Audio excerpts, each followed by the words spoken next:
Hi friends and strangers. I want to talk to you about a book that I'm really excited about called Nature and the Human Soul. It's by Bill Plotkin, and I started reading this book about 6 months ago. I've been reading it for a class, and I'm so excited about this book.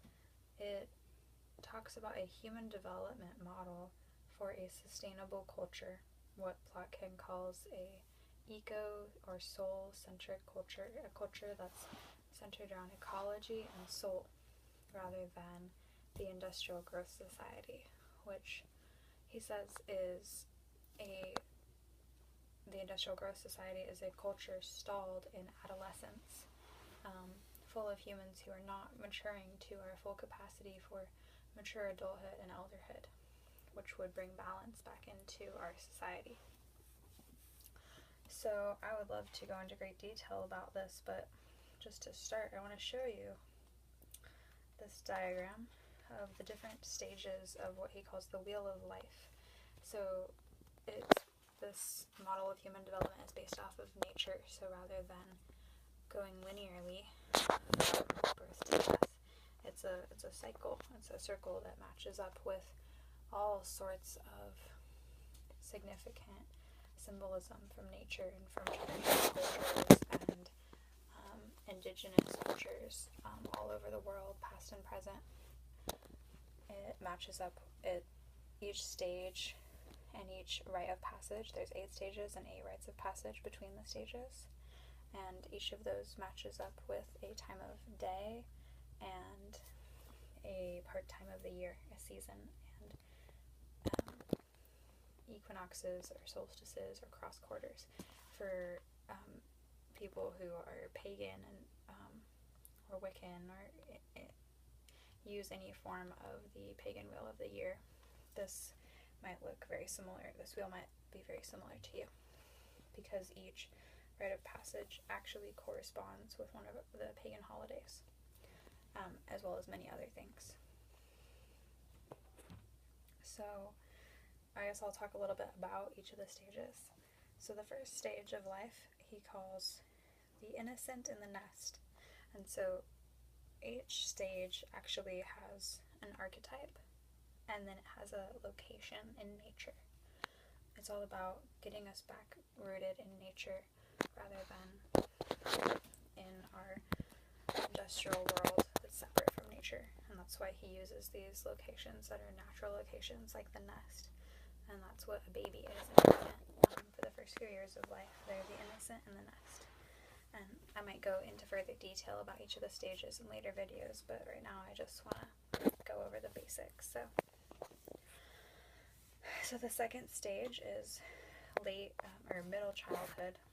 There's 2 stages for each part of life, 2 for childhood, 2 for adolescence, 2 for adulthood, and 2 for elderhood.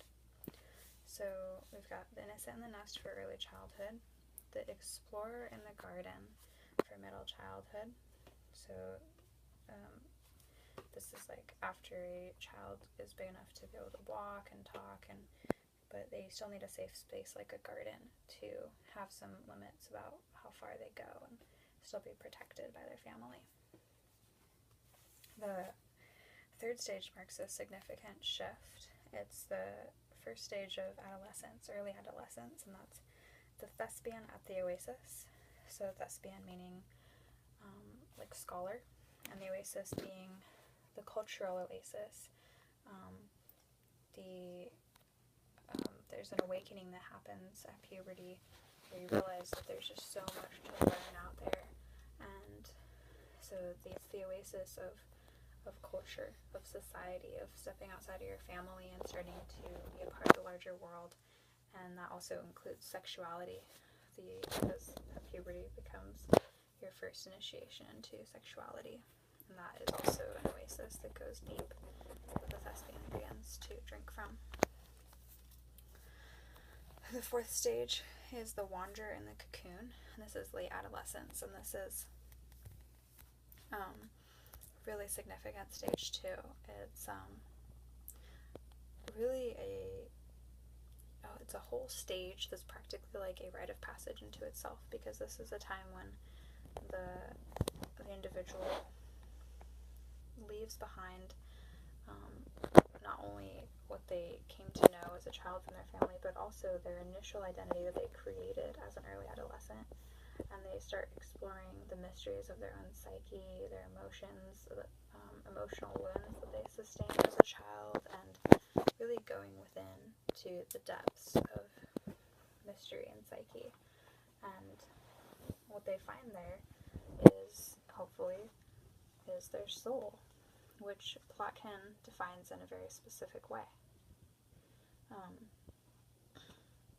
Plotkin defines soul, how I understand it, is as our place in the world, our niche, if you will, and all other animals and plants and beings, they embody their souls without trying. And the unique thing about humans is that we have to make a conscious choice to embody our souls. We can choose to live purely from ego, and I'm not demeaning ego by any means, and Plotkin doesn't either. Ego is a part of our existence, and it's what makes us human.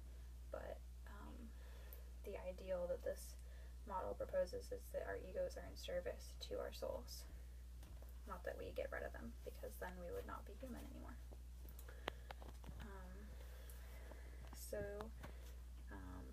Hopefully, during the cocoon stage, which is when you go within, you encounter your soul, you get some clue as to your life purpose, and then you go through the rite of passage called soul initiation. And then you become an adult, you start embodying your soul, and you're the apprentice at the wellspring. And so that's the archetype is apprentice, and the wellspring is, finding where water comes up out of the earth naturally. It's different from the oasis. The oasis is human created because that's like a well that humans dug. And this is natural, and it's really what it means is that we're learning to apprentice to the wellspring of soul, learning these things, learning how to embody our purpose, what our niche is, how we can give our gifts to our culture, gifts that nature gave to us. And then the next stage of life is late adulthood, which is the artisan and the wild orchard. And that's when the adult transitions from using cultural forms that were already created to embody their soul, and transitions more into making their own new forms, creating something that's never been seen before.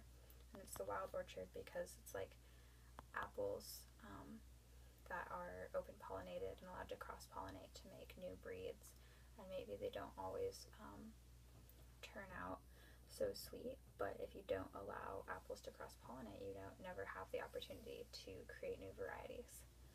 So that's the idea there. Next we have the master in the grove of elders. So that's early elderhood, and the elder has a lot of tasks this early elderhood stage has a lot of tasks related to all the previous stages. They protect the innocence and wonder of children. They help mentor and initiate adolescents in general in confronting their own depths. They also help to mentor adults who have a similar soul purpose to them. They can help initiate all adolescents in going within themselves, but they would specifically mentor adults who have similar gifts to bring as them.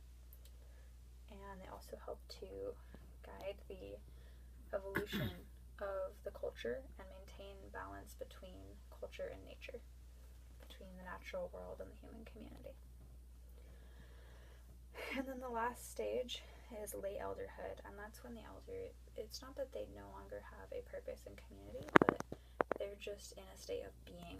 It's like the nirvana or moksha that you hear about in some of the Eastern spiritual traditions.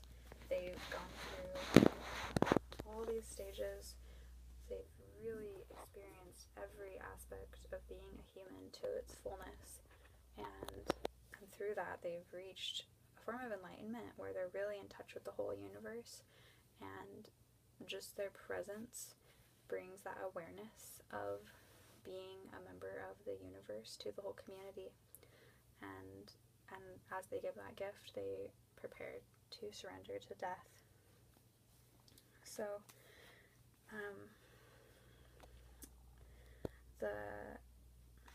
there's a lot I could say about a lot more I could say about this model. I'm really excited about it. It really gives me hope and clarity about what to focus on in my life, because there's tasks for each stage, and if you want to learn more, I encourage you to check out Bill Plotkin's website at natureandthehumansoul.com, and also to check out the school that I attend, where I learned about this book through a class. There is the University of Earth. It's a small grassroots wisdom school started by a man named Rich Silver, and you can find out information about it at uofearth.org. And if you type in uofearth.com, it'll go to the same website, so don't worry about keeping track of that. And also, if you have any questions or suggestions for what the next video should be about, whether a specific stage or something else, feel free to leave it in the comments, and I will be making more videos soon. Have a blessed day, and I wish you luck in your own human development in alignment with the earth.